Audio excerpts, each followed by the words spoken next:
Hare Krishna. Down by the East River. Again. Yeah, because we live there. We live here. Yes. Oh, we're here. Yeah, I guess if we lived in LA, we'd be there. I hope everyone can hear you. I hope everyone can hear me too. Because he does mumble, I know, and he's looking away and whispering. Well, I got the mic here, so it doesn't matter which way I look, it should still be it's okay. true, innit? Because I edit it, I know. Alright! Canto. Nice to see you all again. Yeah, cool. Canto 4, Chapter 18, Text 19. Om Namo Bhagavate Vasudevaya. Om Namo Bhagavate Vasudevaya. Om Namo Bhagavate Vasudevaya. Text 19. After this, the inhabitants of Siddha Loka, as well as the inhabitants of Vidyadhara Loka, transformed the great sage Kapila into a calf, and making the whole sky into a pot, they milked out the specific yogic mystic powers, beginning with Anima. Indeed, the inhabitants of Vidyadhara Loka acquired the art of flying in the sky. Oh, well, the inhabitants of both Siddha Loka and Vidyadhara Loka are naturally endowed with mystic yogic powers by which they not only can fly in outer space without a vehicle, but can also fly from one planet to another simply by exerting their will. Just as fish can swim within water, can swim by exerting their will. No. So, Lord, just as fish can swim, Don't bring her book. Then we got to read from the same iPad. Then we got Sorry, everyone. And then she gets out of shot, so now she's like leaning out. I'm doing it on purpose. As far as the inhabitants of Siddha Loka are concerned, they are endowed with all mystic powers. The yogis in this planet practice the eightfold yogic mysticism. No! There's a reason why I'm doing it. The yogis in this planet practice the eightfold yogic mysticism. What nosy people looking? Namely Yama, Niyama, Asana, Pranayama, Pratyahara, Dharana, Dhyana and Samadhi. By regularly practicing the yogic processes one after another, the yogis attain various perfections. They can become smaller than the smallest, heavier than the heaviest, etc. They can even manufacture a planet, get whatever they like, and control whatever man they want. All the residents of Siddha Loka are naturally endowed with these mystic yogic powers. It's certainly a very wonderful thing if we see a person on this planet flying in the sky without a vehicle. But in Vidyadhara Loka, such flying is as commonplace as a bird's flying in the sky. Similarly, in Siddha Loka, all the inhabitants are great yogis, perfect in mystic powers. And this is, Prabhupada explains what people want, to have mystic powers. If you go to the cinema or whatever, we don't need to go to the cinema just to prove this point, but a lot of movies have a superhero, has something out of the ordinary, that like a trait that they can do, whatever that be, if it's like single-handedly beating someone up, or if you watch the Marvel movies, some sort of, like this, like some so-called yogic mystic power, one can fly, one can do this, one can do that, one can got fire in their eyes, one can turn everything to ice, whatever, Ant-Man, whatever he does. Yeah, it just goes to show, the irony is there's something higher than that, meaning these sort of things pale in comparison, like you went to Srila Rupa Goswami or Sanatana Goswami or Prabhupada, when they, they'll be like, whatever, I don't care. And then you have to ask, what is it that you got that you don't care, Okay, so next paragraph. The name of Kapila Muni is significant in this verse because he was the expounder of the Sankhya philosophical system.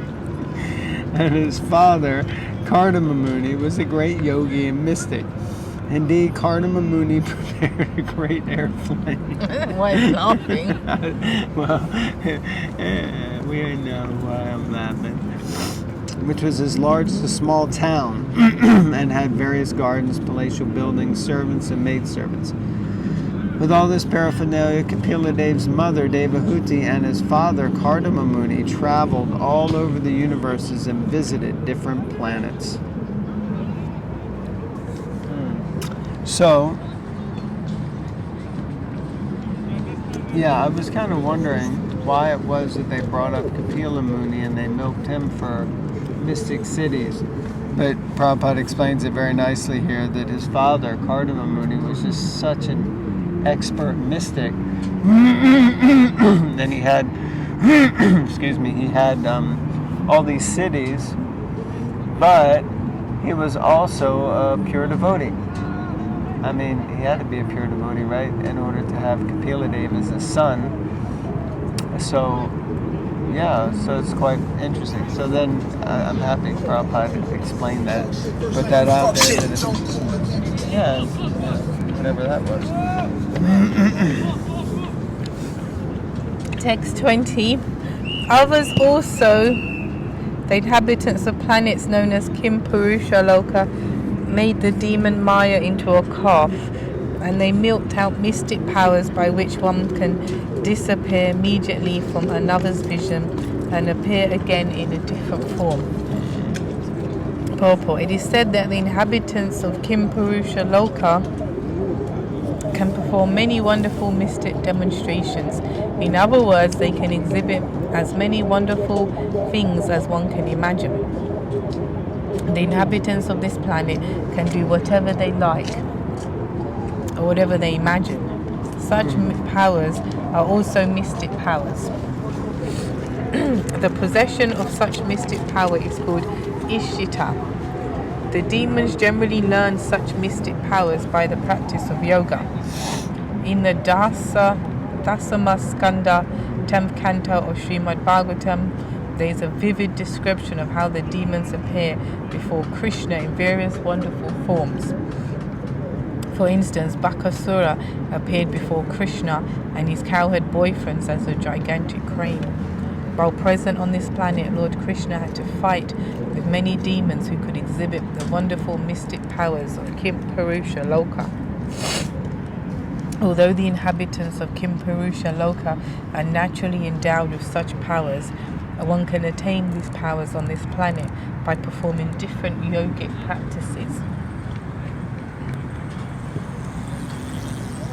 No, again, just describing traits which people, I reckon, would die for.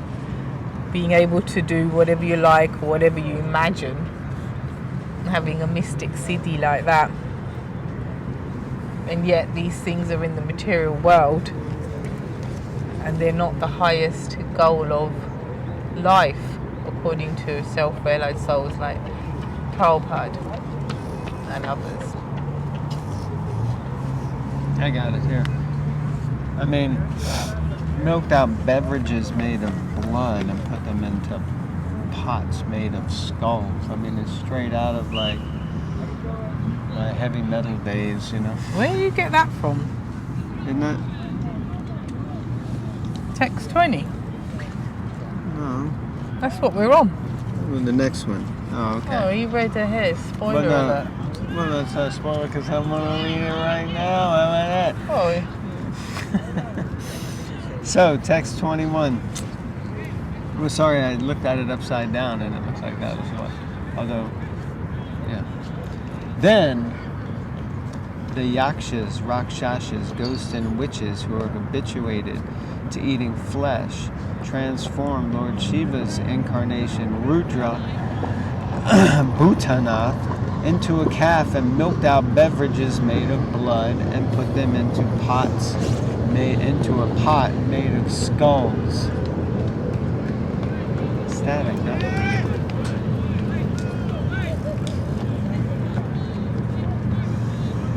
There are some types of living entities in the form of human beings whose living condition and eatables are most abominable. Generally, they eat flesh and fermented blood, which is mentioned in this verse as kshatrajasavam. The leaders of such degraded men, known as yakshas, rakshasas, buddhas, and pishachas, are all in the mode of ignorance. They have been placed under the control of Rudra.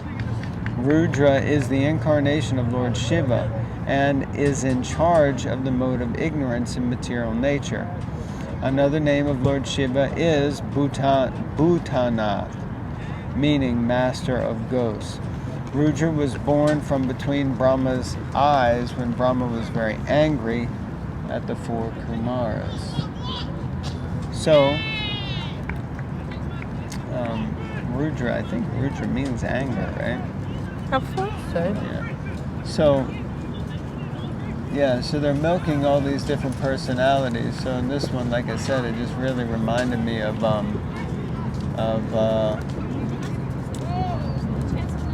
like heavy metal days, kind of, and people who like get into that. I remember, I forget, some band, used to drink like what looked like blood on stage out of a skull, I think it was like a band called Wasp or something like that. And it's just, most of it's just gimmick, but everyone was like, yeah, it's so gruesome. And it's just heavy influence of the mode of ignorance, But anyway, this is, personalities exist like that. What's the next one? Text 22. Thereafter, cobras and snakes without hoods, large snakes, scorpions, and many other poisonous animals took poison out of the planet Earth as their milk and kept this poison in snake holes. They made a calf out of taksaka. Purport. Within this material world, there are various types of living entities, and the different types of reptiles and scorpions mentioned in this verse are also provided with their sustenance by the arrangement of the Supreme Personality of Godhead.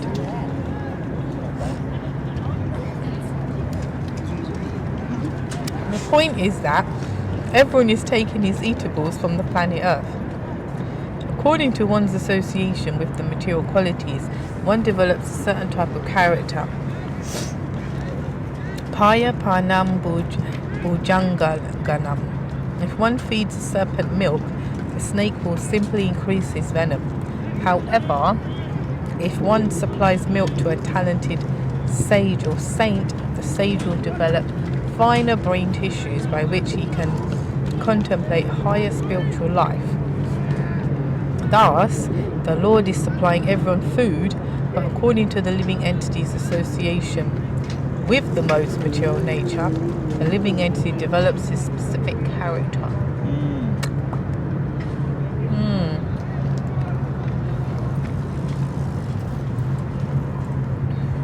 Yeah.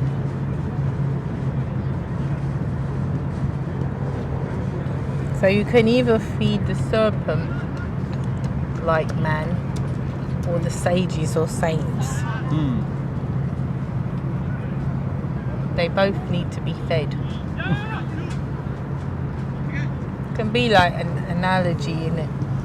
You can either feed the good dog or the bad dog.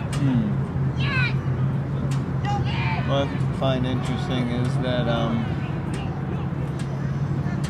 it seems, well, not it seems, but Krishna, via the earth, is providing everything for everyone. So even those things that apparently seem negative, derogatory, or dark, but it's all coming from the same place, and it's being provided for. It's like in the prison house, Krishna provides for all the different living entities who may have different kinds of proclivities or inclinations. And so everything's provided for them, Yeah, because what is it? There's that verse that says also that even a saintly person becomes pleased when a snake or a scorpion is killed. So they're venomous. Prabhupada says they're venomous and envious creatures. So, yeah, like that. Okay, read one more.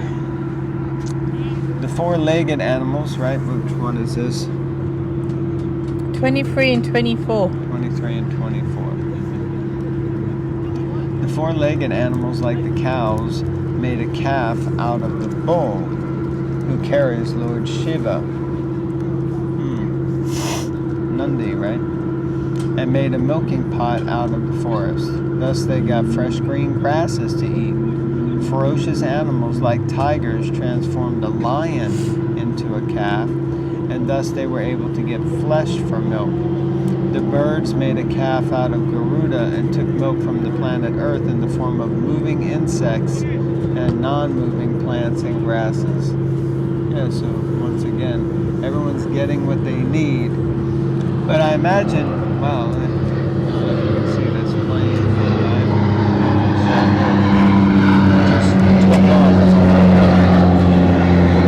So it gets like a hovercraft. So it's on the water, now it's just in the air. It's called a water plane. Water punny. Water punny.